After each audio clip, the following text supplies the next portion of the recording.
Salut à tous, aujourd'hui c'est Cyril. Je vais vous faire partager 2-3 astuces à moi pour réussir vos photos de concert. Les photos de concert c'est un truc que j'aime beaucoup, moi-même étant dans un groupe de rock. Donc 2-3 astuces subjectives, hein, c'est des astuces à moi, c'est-à-dire que ça marchera peut-être pas pour vous. Mais des astuces qui vous permettront peut-être sûrement et j'espère pour vous réussir vos photos de concert. Je tiens à préciser quand même que ce sont des astuces subjectives, hein, c'est-à-dire que c'est ma méthode à moi pour réussir mes photos de concert. Donc ça ne marchera peut-être pas pour vous, mais c'est des astuces qui chez moi fonctionnent, donc il n'y a pas de raison que ça ne fonctionne pas chez vous. On va d'abord parler un peu de matos. Alors le matos, on sait que c'est pas ce qu'il y a de plus important, mais la photo de concert c'est un des seuls cas où le matos est un peu important, car les conditions de lumière sont assez difficiles. Il sera plus difficile de réussir ces photos de concert avec un matériel de base. Donc vous pouvez bien sûr y aller avec votre réflexe et vos 18-55 de base, mais ce sera beaucoup plus difficile. Il est préférable d'être un peu mieux équipé pour aller en photo de concert. Vous ferez certainement de meilleures photos. J'en profite pour passer un petit coup de gueule. Les gens, quand vous allez en concert, s'il vous plaît, ne sortez pas vos smartphones. Moi-même étant dans un groupe de musique, il n'y a rien de plus désagréable de voir des gens qui restent à 40 mètres avec leur téléphone portable en train de nous filmer. Vous êtes au grand angle. On préférait, nous les musiciens, que vous soyez devant la scène en train de profiter de la musique plutôt que de filmer avec vos téléphones portables à 40 mètres où vous n'y voyez rien. Et en général, les images, vous ne les regardez même pas après, vous les effacez. Alors pour la photo de concert, étant donné qu'on sera en règle générale dans des conditions lumineuses difficiles, on va préférer les objectifs à grande ouverture. Donc tout ce qui est zoom qui ouvre à f2.8 ou f4 à la limite si vous n'avez pas autre chose, on va préférer les objectifs qui ouvrent grand. Alors si vous n'avez pas de quoi vous payer des objectifs qui ouvrent à f2.8, genre 24-70 f2.8 ou un 70-200 f2.8, la solution budget c'est d'avoir des focales fixes. Donc des focales fixes genre 50 f1.8, 85 f1.8, ça marche bien aussi. Tout ce qui ouvre grand en fait. Tous les objectifs qui ouvrent en grand, ce sera préférable pour faire rentrer davantage de lumière dans l'objectif afin de pas trop monter en ISO et de pouvoir garder des vitesses suffisantes pour pouvoir ne pas avoir de flou de bouger. Pour le boîtier, par contre, vous gardez le vôtre. Hein.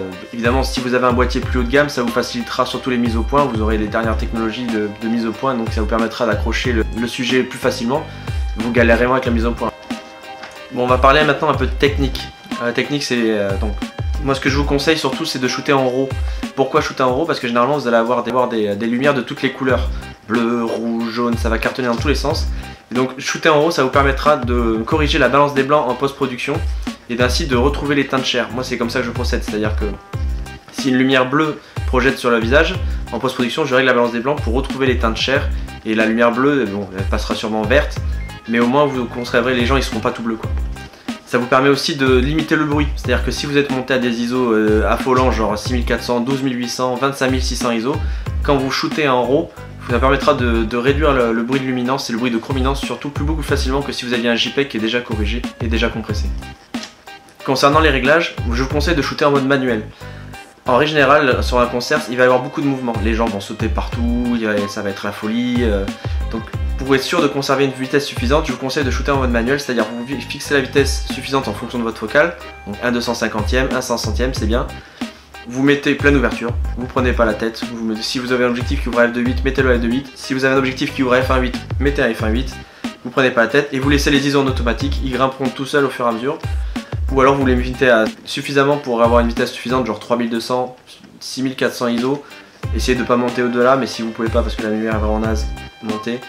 Moi généralement je procède comme ça, c'est-à-dire donc je mets à pleine ouverture, je fixe ma vitesse à 1 250e, 1 500e de seconde et le reste, les ISO en automatique. Je vous conseille aussi de choisir les rafales lentes. Si vous shootez en rafale rapide, effectivement vous allez remplir à vitesse grand V votre carte mémoire et surtout comme l'obturature va se fermer rapidement, vous allez avoir la mise au point et va galérer un peu plus que si vous étiez en rafale lente ou si vous étiez en shoot photo par photo quoi. Donc ce que je vous conseille c'est de garder les rafales lentes ou de shooter en photo par photo et de mitrailler à la touche tout simplement, hein. De ne pas vous prendre la tête, de shooter en rafale rapide, vous raterez aucun moment si vous ne shootez pas, en rafale. De plus vous aurez beaucoup moins de photos dans la carte mémoire à trier et vous prendrez moins la tête en post-production à choisir quelle photo choisir pour alors est-ce que celle-là elle est mieux, est-ce que celle-là est moins bien, ce sera beaucoup plus facile pour vous. Alors bien sûr tout ce que je vais vous dire ensuite ça marche pour les petits concerts, hein, c'est-à-dire les concerts locaux avec des groupes locaux où il n'y a pas grand monde et tout. Si vous allez voir Johnny au Stade de France, ça fonctionne pas, hein. De toute façon ils vous laisseront pas rentrer avec votre réflexe en règle générale et donc du coup vous serez complètement coincé et ça, vous pourrez pas faire de photos. Donc bien sûr ça marche pour les concerts locaux, vous pouvez vous approcher, vous pouvez faire des photos. Alors pour les concerts locaux où vous avez repéré une date, le mieux, ce que je vous conseille, c'est carrément de les contacter sur les réseaux sociaux ou par téléphone si vous pouvez avoir une accréditation. Ça peut vous faciliter pour approcher, passer les barrières et compagnie. En général, ne demandez rien, enfin nous on est des amateurs, hein, on se prend pas la tête avec une contrepartie. Donc si vous pouvez passer les barrières en demandant une accréditation, c'est sympa déjà. À l'échange, moi généralement je demande la bière. Voilà. Les gens ils m'offrent les consos en échange des photos.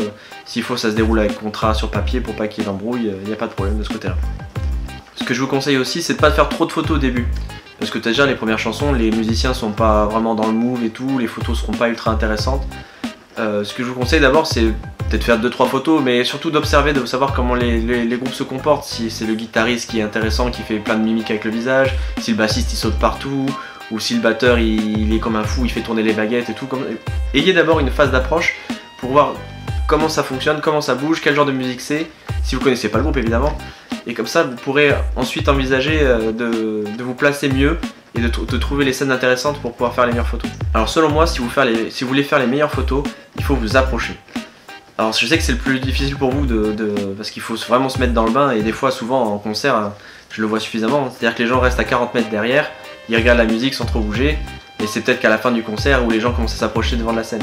Mais vous, n'hésitez pas, hein. Si vous voulez faire les meilleures photos, approchez-vous, hein. Mettez-vous devant la scène, hein. Tant pis si vous passez pour un pigeon. Bousculez-vous, hein, c'est-à-dire approchez, hein.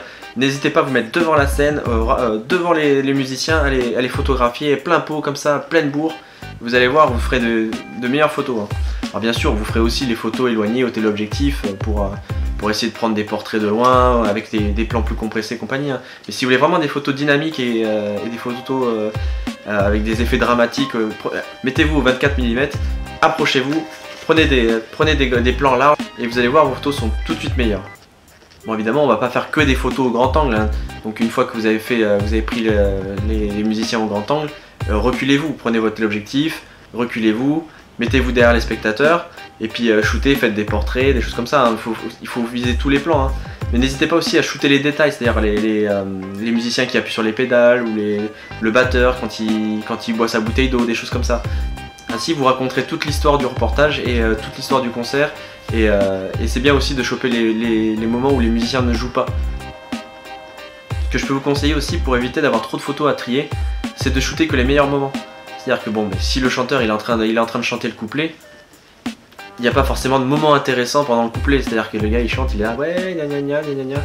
Essayez de shooter quand il tire des gueules pas possibles, c'est-à-dire quand il lance le pont ou des choses comme ça, ou pendant le refrain, ou vous savez, quand il se passe quelque chose quoi. Sinon, comme le guitariste, c'est-à-dire que le guitariste il joue son morceau, et puis à un moment il va changer, il va passer au break, et puis il va tirer la guitare comme ça.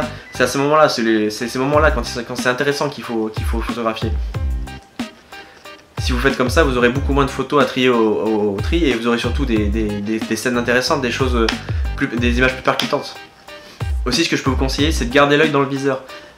En photo concert, généralement ça va très très vite, c'est-à-dire que d'un moment ou à un autre, il peut se passer un truc si vous connaissez pas les morceaux, où il passe un pont diabolique où vous accélère le tempo à mort et tout. Donc, si jamais vous n'avez pas l'œil dans le viseur, vous risquez de rater le moment décisif quoi. Donc il faut vraiment être à l'affût et rester sur le qui-vive, et dès qu'il se passe un truc, hop, on s'approche, on fait les photos, et ainsi on est sûr de rien rater quoi. Alors que si on est là avec l'appareil photo autour du cou, on attend, oh merci, c'était là, tant pis, vous l'avez raté. N'hésitez pas à vous retourner aussi, hein. Il se passe autant de trucs sur scène que dans le public, hein. Généralement les bons concerts, hein, où le public est bien dans le move, où se met à danser, généralement vous allez avoir des scènes intéressantes aussi dans le public. Les gens qui s'enlacent, qui dansent ensemble, ou le mec un peu bourré derrière qui renverse son verre, des choses comme ça.